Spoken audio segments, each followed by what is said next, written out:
Se eu te perguntasse qual é a forma de um átomo, o que você me responderia? Certamente, assim como muitas pessoas, pode ter passado pela sua cabeça essa imagem, certo? Mas será que ela realmente descreve um átomo com precisão?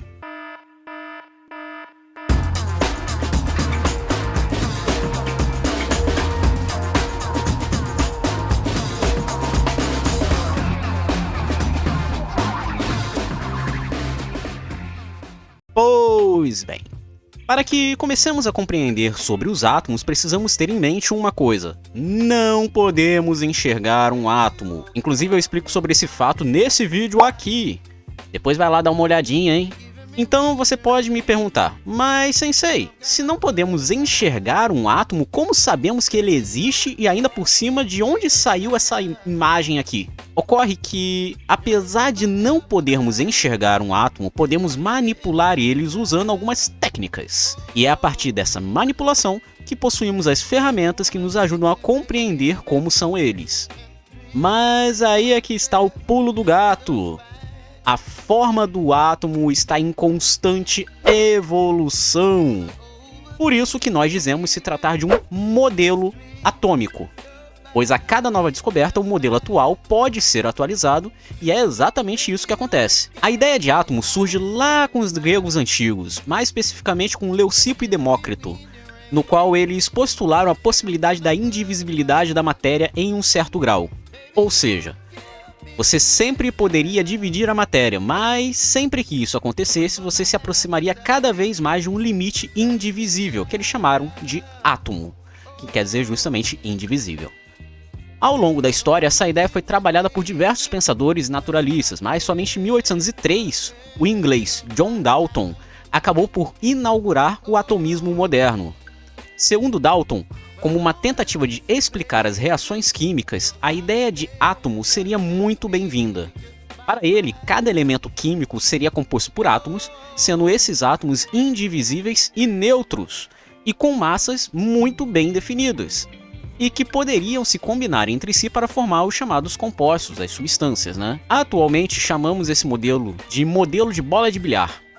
Tal modelo foi muito bem aceito por alguns núcleos da comunidade científica, apesar de não ser unanimidade. Pois é, o átomo nem sempre foi aceito na comunidade científica, e demorou um par de tempos para que fosse completamente aceito, hein? Sendo que o próprio Einstein foi o responsável por colocar uma pedra sobre essa discussão. Em 1897, J.J. Thomson realizou experimentos nos chamados tubos de Crookes, e conseguiu associar as cargas elétricas ao modelo atômico, ao defletir um feixe de raios catódicos por campos magnéticos e elétricos. Isso acabou por complementar o modelo atômico de Dalton com a justificativa do porquê o átomo seria neutro.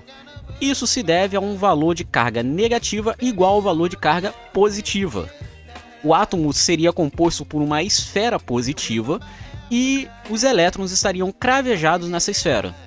O número de elétrons seria determinado pelo valor da carga do núcleo. Esse modelo manteve a ideia de massa e a neutralidade do modelo de Dalton, mas acrescentou a existência de elétrons e a possibilidade da perda dessas partículas, podendo deixar a matéria carregada eletricamente. Este foi o que chamamos de modelo de pudim de passas. Já em 1911, Ernest Rutherford, tentando determinar mais características do modelo atômico de Thomson, realizou um experimento conhecido como experimento da folha de ouro, no qual consistia em mirar um feixe de partículas alfa em uma finíssima chapa de ouro. Ao redor do aparato foi colocada uma folha fotossensível, no qual seria possível determinar o número de partículas. Caso o modelo de Thomson fosse correto, as partículas alfa iriam sofrer uma deflexão devido à colisão delas com os átomos. Portanto, veríamos uma grande concentração de partículas alfa nessas regiões aqui do aparato. Mas qual não foi a surpresa de Rutherford quando ele, na verdade, observou uma maior concentração na região atrás da folha? Isso acabou por indicar para Rutherford que o átomo possuía mais espaço vazio do que qualquer outra coisa, e através de alguns cálculos formulou que, ao invés do átomo ser compacto, ele seria mais próximo de um modelo planetário, no qual teríamos um núcleo positivo e os elétrons orbitando ao redor dele. Contudo, existia um probleminha no modelo de Rutherford. Acontece que quando um elétron se move ao redor do núcleo, ele deveria perder energia devido à irradiação, ou seja, a liberação de fótons. Logo, essa perda de energia iria fazer com que ele diminuísse sua velocidade, o que por fim iria gerar um movimento em espiral em direção ao núcleo, devido à atração da carga positiva, o que resultaria no chamado colapso do átomo. De uma forma geral, se o modelo de Rutherford fosse o correto, não deveria haver átomo. Niels Bohr acaba por resolver este problema em 1913, quando, fazendo uso da recém-inaugurada mecânica quântica, postula que os elétrons não colapsam, pois se encontram confinados em órbitas de energia. Essas órbitas funcionam como se fossem países onde os elétrons seriam as pessoas que transitam livremente dentro dele. Contudo, para que uma pessoa passe de um país para outro, ela deve pagar um preço, ou um pedágio, né? E no caso do elétron seria a mesma ideia. Para que um elétron salte de um nível de energia para outro, ele deve receber ou perder energia, dependendo de para onde ele vai. Ou seja, Bohr manteve a ideia inicial de Dalton com a neutralidade do átomo e a sua massa, associado com a ideia de Thomson da existência das cargas elétricas, mais a contribuição do seu orientador Rutherford de que o átomo seria majoritariamente composto por espaço vazio, e adicionou o fato da existência do confinamento das cargas elétricas. Mas se você acha que parou por aí, se enganou, meu caro. Em 1926, Erwin Schrödinger, sim, Schrödinger, acabou por ir mais além na teoria atômica, e partindo das ideias de Louis de Broglie, que propunha que partículas pudessem se comportar como ondas, Schrödinger desenvolve um modelo matemático para descrever os elétrons de um átomo como ondas, ao invés de pontos. Ao fazer isso, Schrödinger conseguiu resolver problemas que o modelo planetário, utilizado por Bohr, não conseguia resolver, como as linhas espectrais de alguns elementos. A vantagem do modelo de Schrödinger foi o fato de ser possível determinar certos dados até antes não possíveis no modelo de Bohr. Isso porque, ao contrário de lidar com o elétron seguindo uma lógica pré-estabelecida, nesse modelo lidamos com as probabilidades. Por exemplo, se pegarmos esse átomo de hidrogênio aqui e se perguntássemos para você onde o elétron se encontrará daqui a 1 segundo, certamente você não saberá me responder. Mas isso não é demérito seu. Acontece que não poderíamos saber mesmo, já que existem várias possibilidades de determinarmos o estado desse elétron.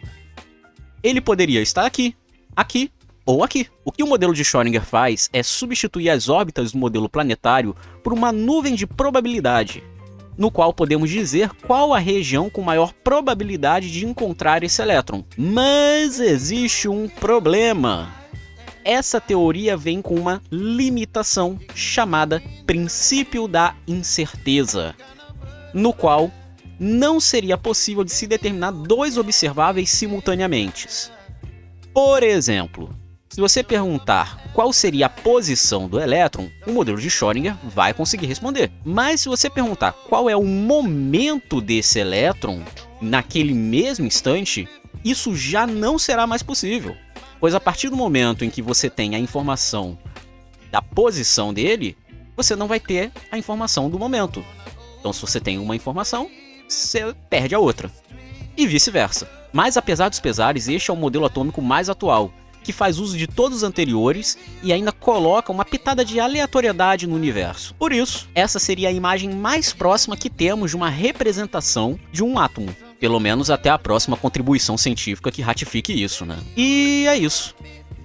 Gostou de saber sobre os modelos atômicos?